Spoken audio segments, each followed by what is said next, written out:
Section 1. The arrival of HOA Karen and Grandma's quiet strength grandma had always been the heart of our neighborhood, though she never asked for attention nor demanded recognition.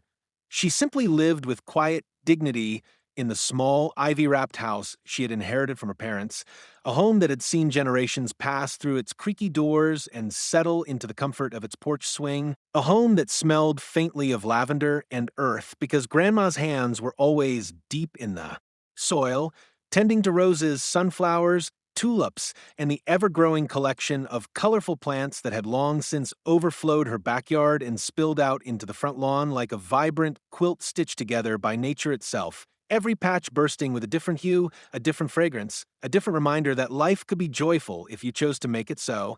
But joy, as we would soon discover, has a way of drawing out envy, and envy often finds its sharpest expression in the form of someone like Karen, or, as we all called her behind her back, HOA Karen. She was the self-proclaimed enforcer of our homeowners association rules, though nobody had ever seen her officially appointed to such a position, and she seemed to thrive on sniffing out violations that didn't exist, poking her nose into people's business, and carrying around a clipboard as if it gave her the authority of a judge in a courtroom.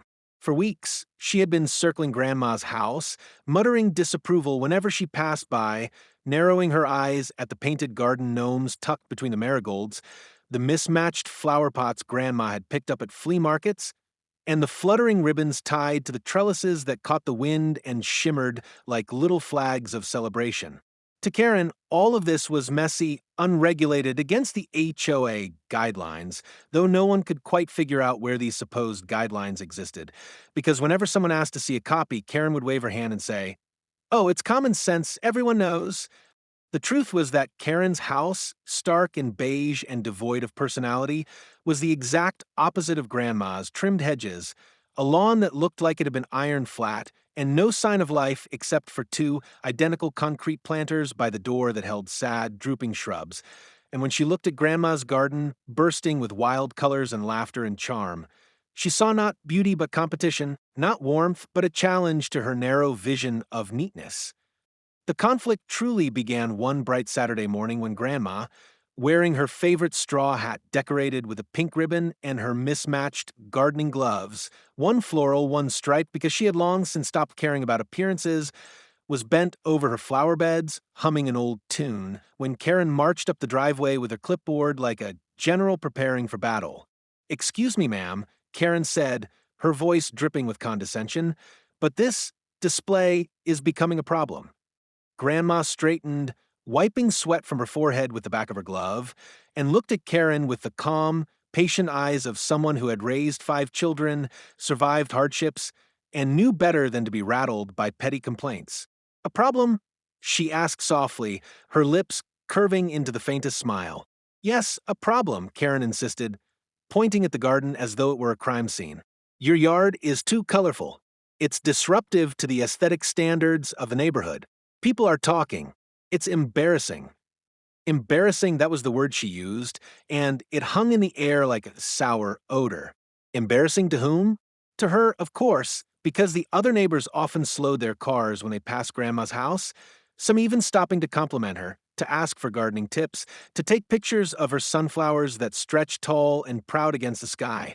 Children loved to wander up the path and giggle at the painted stones with little inspirational sayings Grandma had left like Easter eggs hidden in plain sight. "Bloom where you are planted. Choose joy. You are loved." To Karen, these were eyesores. To everyone else, they were little rays of sunshine in a world that could be cold. Grandma, bless her, didn't raise her voice. She never did. She just tilted her head slightly, studying Karen as if she were a peculiar plant she couldn't quite identify. Well, Grandma finally said, "I'm sorry you feel that way, dear, but this garden makes me happy. And happiness is not against the rules." That simple sentence, spoken with such gentleness, only seemed to infuriate Karen further. Her face flushed red, and she scribbled furiously on her clipboard as if the act of writing down her disapproval could somehow translate into law. "We'll see about that," she snapped before storming away, her heels clicking sharply against the pavement, echoing like the sound of nails on glass. That was the beginning of the battle. Though at the time, Grandma didn't think of it as a battle at all. She thought of it as another one of life's storms that would pass if you simply stood firm and kept nurturing what was beautiful. But storms have a way of gathering strength, and Karen was not the type to let go of a perceived slight. In the days that followed, she made it her mission to embarrass Grandma, spreading gossip at the HOA meetings, telling anyone who would listen that the garden was a violation of standards, that it was lowering property values, that it looked like a circus. Yet something strange happened. The more Karen tried to shame Grandma, the more attention the garden received, and not in the way Karen intended. Neighbors began bringing their children to walk through the rows of flowers as if it were a mini botanical garden. Teens took selfies by the archway of climbing roses. Local bloggers wrote about the hidden gem in the neighborhood, and soon even strangers from nearby communities drove by just to catch a glimpse. The garden, far from being an embarrassment, was becoming a point of pride, a landmark that put our little neighborhood on the map. And Grandma, who had never sought recognition, suddenly found herself at the center of quiet admiration. She just smiled, kept watering her roses, and when people complimented her, she said only, "Oh, I just plant a seed and let the good Lord do the rest." But Karen couldn't stand it. Her attempts to ridicule Grandma were backfiring, and each time she tried to draw attention to what she considered flaws, those very things became beloved quirks. The gnomes she mocked, neighbors started donating their own, and soon Grandma's yard became a parade of whimsical figurines, each one carrying a story. The ribbons she called tacky. Children began tying their own ribbons to the trellis, creating a rainbow of contributions that made the garden feel communal. The mismatched pots? People said they reflected Grandma's creativity, her refusal to conform to lifeless uniformity. The more Karen raged, the more the garden blossomed, not just with plants, but with love, with laughter, with the kind of unity that no HOA rule could regulate. And yet, Karen was determined. She told herself she would find a way to humiliate Grandma publicly, to strip away the joy that had taken root there. What she didn't realize was that every step she took to embarrass her would only make Grandma shine brighter. Because there is something indestructible about genuine kindness, something that thrives under pressure the way flowers thrive under the sun. And so the stage was set. HOA Karen, armed with her clipboard and bitterness, versus Grandma, armed only with her colorful garden and her unshakable grace. The neighborhood was about to witness a showdown, though not the kind Karen imagined, for when the heart is pure and the soil is rich with love, no amount of negativity can choke the roots. Instead, it only makes the blooms stronger, brighter, impossible to ignore. And soon, the world would see that Karen had picked a battle she could never win. Section 2, Karen's campaign to crush the garden Karen, was never the type to accept defeat quietly, and after her first confrontation with Grandma seemed to backfire, she doubled down on her mission like a general preparing for a long war. It wasn't enough for her to grumble or gossip anymore. Now she wanted to drag Grandma into the harsh spotlight of public humiliation, to break her spirit in front of the very neighbors who admired her, and to do it in such a way that Grandma would have no choice but to rip out her flowers, pack away her colorful pots, and conform to the beige sterility that Karen believed was the hallmark of a proper neighborhood. She started small at first, slipping anonymous notes into Grandma's mailbox written in curt, blocky handwriting, declaring things like, "Your yard is lowering our property values, and remove the clutter immediately. You are embarrassing us all." Though, of course, Grandma recognized the handwriting instantly. She had seen Karen sign her name on enough HOA documents to know it was her. Grandma read the notes, sighed, and tucked them neatly in a kitchen drawer as if they were recipes she might one day revisit, though she had no intention of giving them any more power than that. But Karen was not content with being ignored. At the next HOA meeting, she stood up, clipboard in hand, and launched into a tirade that lasted nearly 15 minutes, complete with exaggerated gestures toward imaginary concerned neighbors and dramatic declarations that the garden was an eyesore, a safety hazard, and a violation of community standards.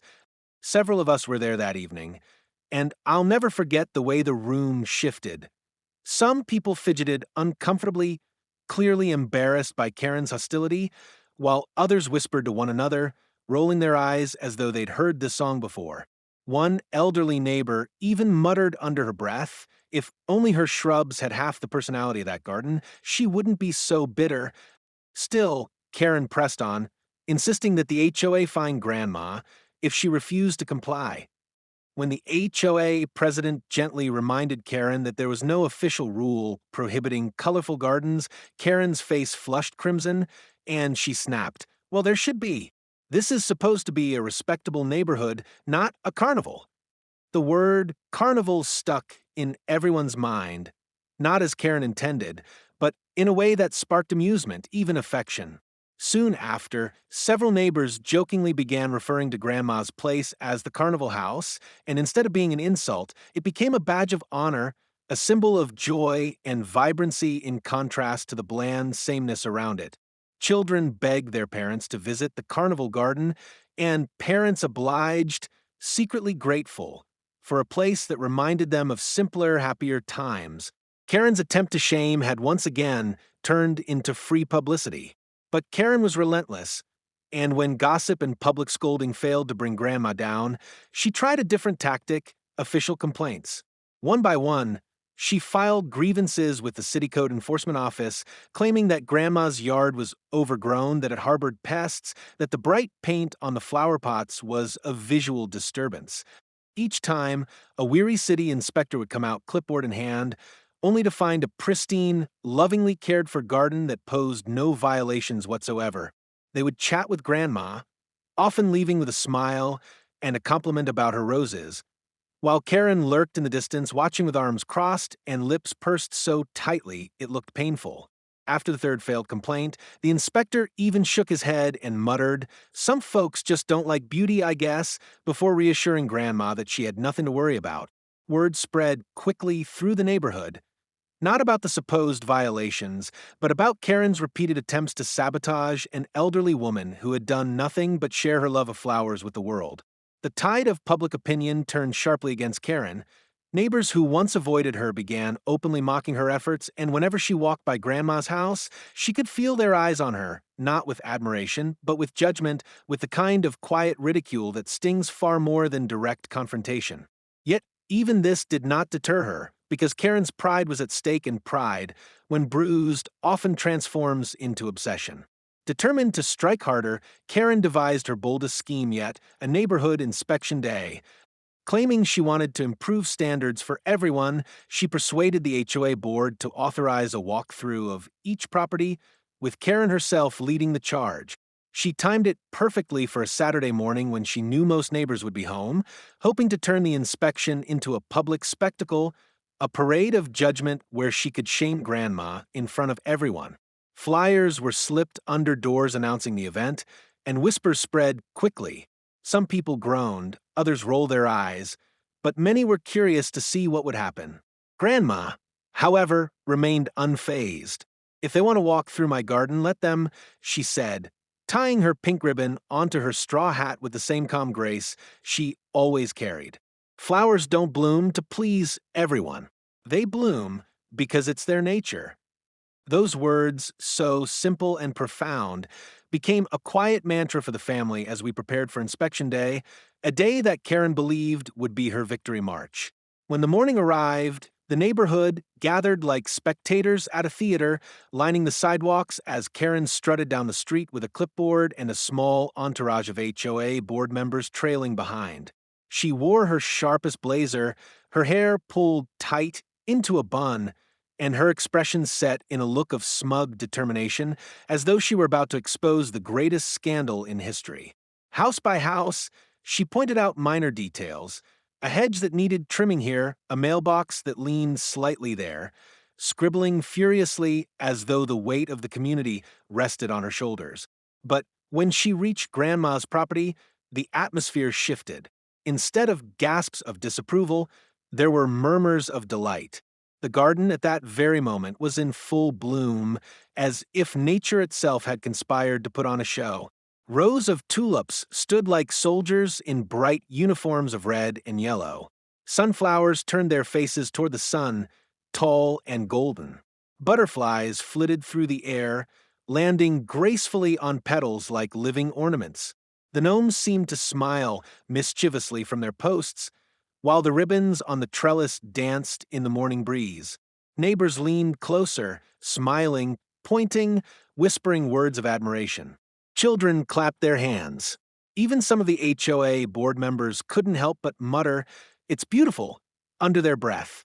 Karen, however, saw none of this. She saw only defiance, only proof that Grandma was mocking her authority with every bloom. She cleared her throat, raised her clipboard, and declared loudly, "This is exactly what I've been talking about. Gaudy, cluttered, completely out of line with our neighborhood's values." But instead of the agreement she expected, there was laughter. Not cruel laughter, but warm, genuine chuckles that spread through the crowd. One neighbor even called out, "If this is clutter, give me more clutter." Another shouted, "Looks like the carnival's in town, and I'm here for it." The laughter grew, and Karen's face grew redder, her voice shriller, as she tried desperately to regain control.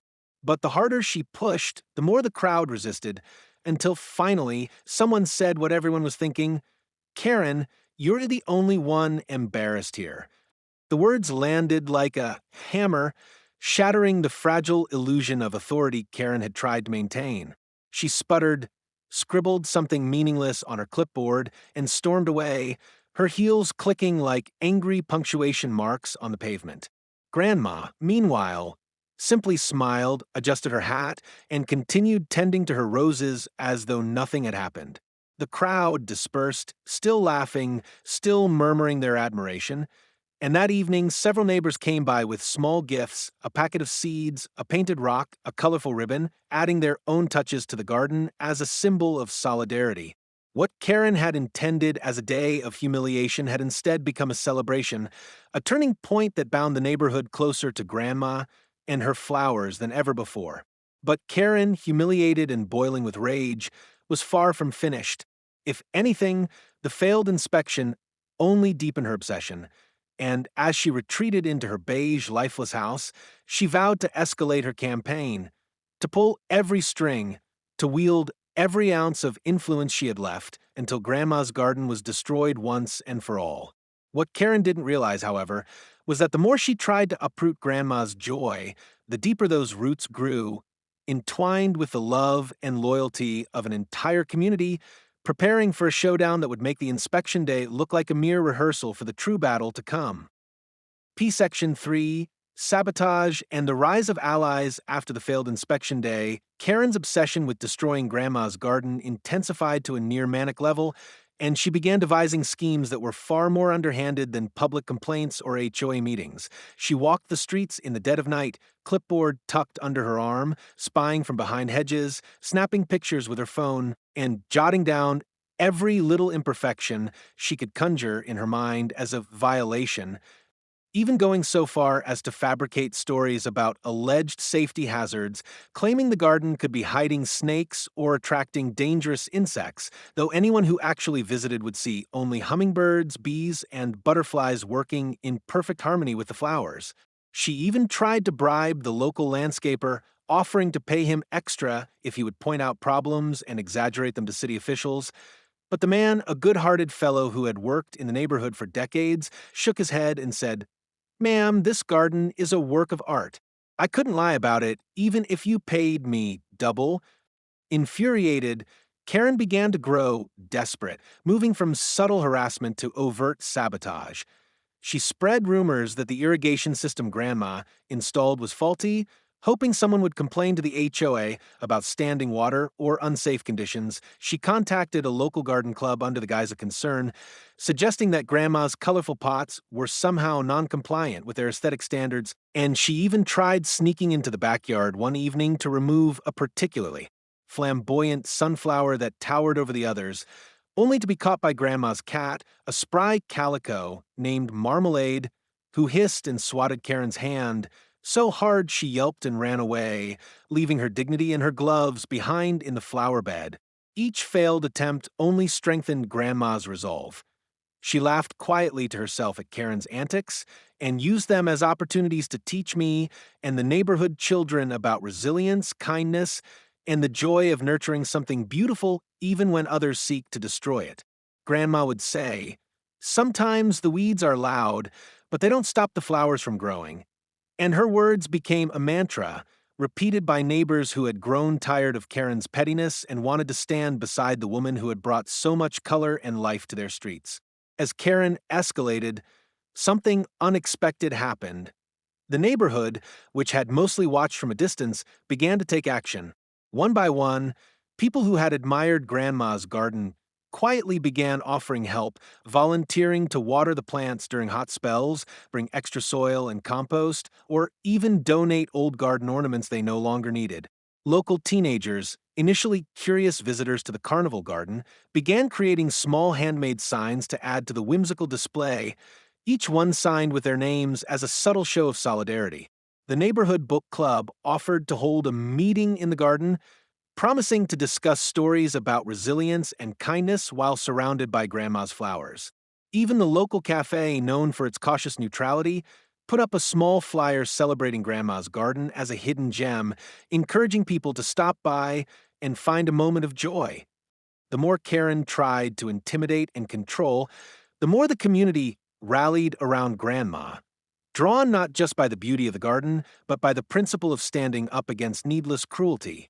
At every turn, Karen was confronted by not only Grandma's quiet, unwavering grace, but also by an invisible army of neighbors who refused to be cowed by her narrow-mindedness. Emails, texts, and casual conversations began to circulate in secret networks. "If Karen tries anything, we'll be there to help," people said, and their support, while silent and understated, became a force far stronger than Karen's lone rage. Karen, predictably, was oblivious to the growing alliance. She believed herself a master strategist, confident that her knowledge of HOA rules and her ability to manipulate public perception would give her the upper hand. She underestimated one critical thing: that true community, built on respect, love, and shared experience, could not be bullied into submission.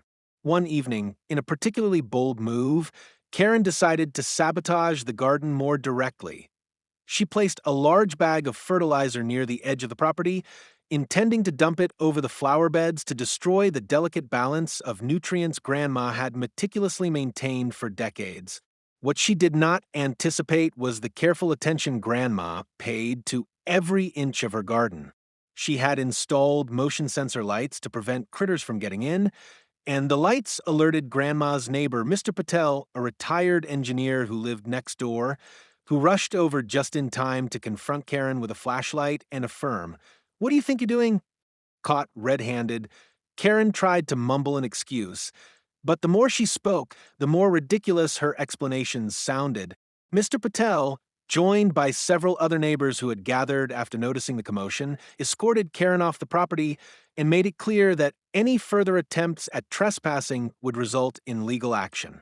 That night, Grandma thanked her neighbors with a modest smile, insisting that she hadn't wanted the trouble, but the event only strengthened the bonds between her and the community, who now felt an almost protective duty toward her and the garden she loved.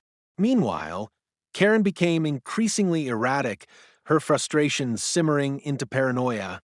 She started checking social media, searching for photos of Grandma's garden, hoping to find some flaw or complaint she could exploit online, only to discover that the garden had begun to trend locally. Amateur photographers, bloggers, and casual visitors posted pictures with hashtags like #CarnivalGarden, #Grandma'sBloom, and #NeighborhoodGem. Even strangers commented, marveling at the ingenuity of planting such vibrant flowers together and how the garden seemed to radiate a sense of warmth and welcome. Each new post, each shared photo, each message of praise acted like a shield around Grandma, protecting her from Karen's vitriol and making the HOA tyrant look increasingly ridiculous and petty in the eyes of the public. The irony was thick. Karen's attempts to discredit Grandma only amplified her reputation and created an aura of invincibility around the garden. Karen could not comprehend how her actions, meant to humiliate, were doing the exact opposite, inspiring joy, community, and admiration. And so, while Karen plodded late into the night, muttering to herself and scribbling frantic notes, the neighborhood flourished, flowers grew stronger, and alliances solidified, proving that kindness and beauty are forces that cannot be destroyed by anger, bitterness, or the rigid narrowness of a single determined adversary. Grandma, sitting quietly among her roses and marigolds, would only shake her head and smile, saying softly, "The world may throw stones, but flowers bend toward the sun anyway." And in that simple truth, the community found its rallying cry, a testament to the power of resilience, love, and the undeniable brilliance of a garden tended with care and courage, a garden that had become far more than just a collection of flowers, but a symbol of hope, joy, and victory against petty cruelty. Section 4. The public showdown. By the time summer reached its peak, Karen's obsession with destroying Grandma's garden had escalated to a fever pitch, and she decided that subtlety, spying, and small-scale sabotage were no longer enough. She needed a public spectacle, a dramatic event that would humiliate Grandma in front of the entire neighborhood, prove her authority, and restore her bruised pride, or so she believed. And she set her plan into motion with meticulous precision, scheduling what she called the Neighborhood Garden Compliance Inspection Extravaganza, a gathering that she insisted must include not only the HOA board, but also select community members, local media contacts, and anyone else she could intimidate into witnessing what she envisioned as Grandma's defeat. And in preparation, she spent days drafting formal letters, creating official documents with logos. She improvised and practicing her speech in front of the mirror, adjusting her tone to maximize the drama, all while muttering to herself about how this time, finally, Grandma would be exposed for the eyesore she had always claimed to be. However, what Karen did not anticipate was the strength, ingenuity, and resolve that Grandma and the neighborhood had quietly been building in response to her persistent attacks. On the morning of the event, the air was thick with anticipation. But not just Karen's anticipation, for the neighborhood had learned of her plans, and a wave of solidarity began to swell among the residents, who had secretly coordinated to make the event a celebration rather than a humiliation, with banners, small gifts, and even a few live musicians who had volunteered to play cheerful tunes, transforming what Karen thought would be her triumphant moment into a communal festival of color, music, and laughter centered around the garden she had tried so desperately to destroy. Karen arrived first, clutching her clipboard and wearing a rigid expression of authority, expecting odd gasps of horror at Grandma's violation. But instead, she was met with cheers, waves, and smiling neighbors, many holding bouquets of flowers they had brought as a show of support, and her carefully crafted speech immediately faltered, her words sounding harsh and discordant against the backdrop of laughter, music, and birdsong. She attempted to regain control, raising her voice and insisting on the seriousness of the event, pointing to the towering sunflowers, the colorful ribbons, and the array of painted gnomes as evidence of disorder. But every complaint was met with a chorus of gentle but firm rebuttals, neighbors pointing out that not only was there no actual violation, but that the garden was a source of joy, inspiration, and community engagement, and even local photographers and bloggers had set up small stations to take photos and document the celebration, effectively turning Karen's intended attack into a publicity campaign that made her appear petty and out of touch. Grandma, dressed in her straw hat with the pink ribbon and a simple floral dress, moved quietly among her flowers, greeting visitors with warmth, offering small gardening tips, and laughing softly at Karen's increasingly flustered gestures. And at that moment, it became clear that Karen had underestimated not just the beauty of the garden, but the collective power of a community united by kindness and admiration. Children ran between the flower beds, weaving ribbons and painting small rocks to add to the whimsical display, while neighbors brought homemade lemonade and snacks to share, turning what was supposed to be a tense, humiliating inspection into a picnic-like celebration where the only thing that seemed out of place was Karen herself, standing stiffly at the edge of the garden, clipboard trembling slightly in her hands as her carefully constructed plan unraveled before her eyes, and every attempt she made to demand compliance, enforce imaginary rules, or highlight violations was countered with gentle humor, quiet resistance, or outright mockery from the crowd, who had by now begun whispering amongst themselves, exchanging glances that silently communicated, "Not today, Karen. Not here." At one point, Karen even tried to drag in a couple of local officials she had called in advance, only to find that they were charmed by Grandma's hospitality, the charm of the garden, and the evident joy of the community, leaving Karen's arguments falling flat and increasingly irrelevant, and by mid-morning, the entire spectacle had transformed from what she envisioned as a shaming session into a festival of color, laughter, and unity, an unplanned, unstoppable testament to resilience and the indestructible nature of genuine beauty and kindness. Karen, growing frantic, attempted one last desperate maneuver. She climbed onto a small stepladder, intending to loudly read aloud a list of violations she had cobbled together from her previous complaints, hoping that the formality and volume of her voice would drown out the crowd's positivity. But even then, her authority was systematically dismantled. Children shouted out cheerful corrections, neighbors waved, laughter drowned her voice, and one clever teen even held up a handmade sign that read, "Karen, flowers rules," causing the crowd to erupt into supportive applause, leaving Karen frozen mid-sentence, flushed and shaking, realizing that the script she had rehearsed so meticulously had been rendered meaningless by the force of joy and community spirit. Meanwhile, Grandma, calm as ever, continued tending her roses, humming the same tune she always did, completely unbothered by Karen's theatrics, and when a neighbor gently offered her a chair to watch the inspection, she waved them off, saying simply, "I'd rather be with my flowers." They don't judge and they forgive quickly. The irony was not lost on anyone present. Karen had come to humiliate, to assert power, to impose her sterile vision. Yet she was utterly powerless in the face of beauty, authenticity, and collective support, and every attempt she made only amplified the garden's charm, drew more attention, and inspired deeper loyalty from the community. By the end of the day, Karen's campaign had failed spectacularly. She had hoped for embarrassment. Instead, she had witnessed admiration and celebration. She had anticipated submission. Instead, she had encountered solidarity and love. The garden had not only survived her attacks, it had thrived, becoming a beacon for the neighborhood, attracting attention from beyond the immediate streets, inspiring neighbors to plant flowers of their own, and reminding everyone that true beauty, nurtured with care and authenticity, cannot be diminished by pettiness or malice.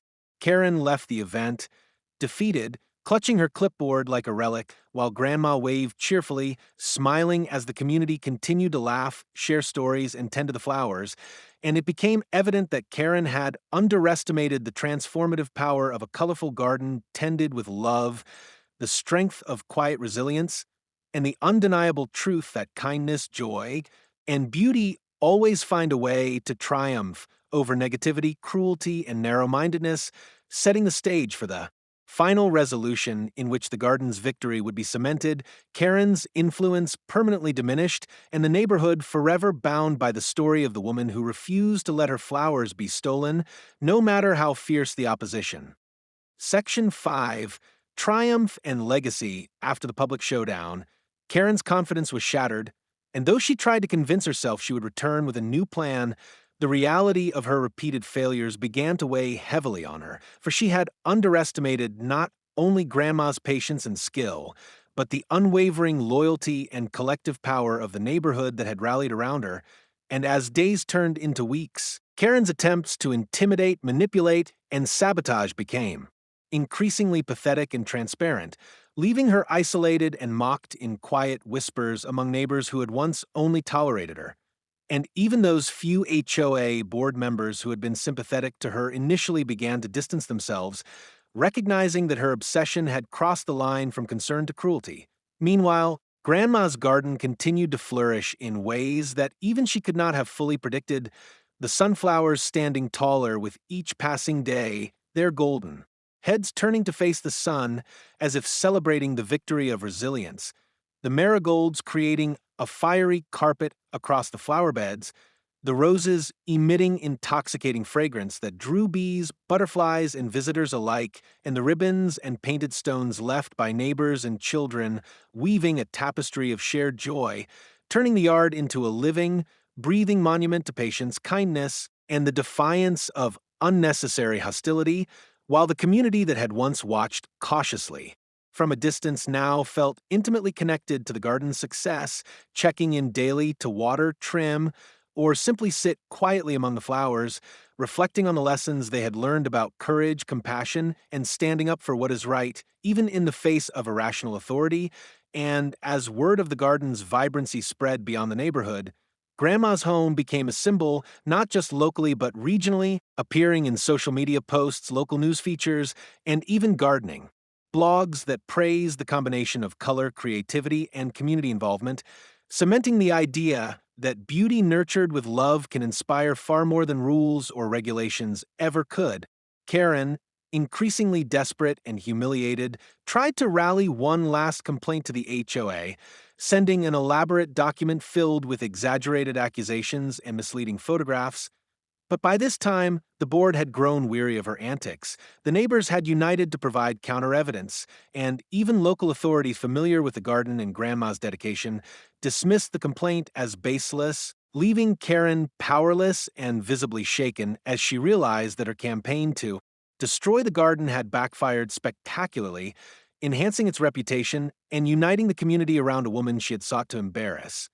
Rather than despair, Grandma responded with quiet grace, greeting Karen politely whenever she crossed paths, her smile gentle yet unyielding, demonstrating a kind of strength that words could never fully capture.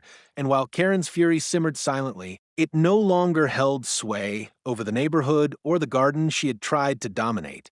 In the aftermath, the garden became a central point of neighborhood pride, with families visiting weekly to admire the colorful displays, take photographs, and even participate in small planting projects led by Grandma herself, who found joy in teaching children how to nurture seedlings, recognize the signs of healthy soil, and appreciate the delicate balance of nature, emphasizing that a garden is much like a community. It thrives when tended with patience, care, and respect, and the lessons of resilience and joy were not lost on the next generation, who learned firsthand that beauty can flourish even when threatened by cruelty, and that standing together against pettiness and injustice can produce results more powerful than confrontation alone.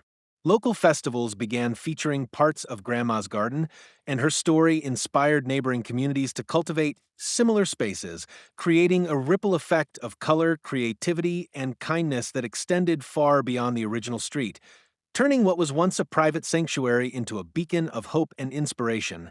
While Karen's influence waned, her attempts to control others, now seen as laughable anecdotes shared quietly among neighbors, a cautionary tale about obsession, narrow-mindedness, and the futility of trying to impose rigid conformity on genuine beauty, with her repeated failures reinforcing the lesson that negativity, when faced with authenticity, community, and love, is powerless to win.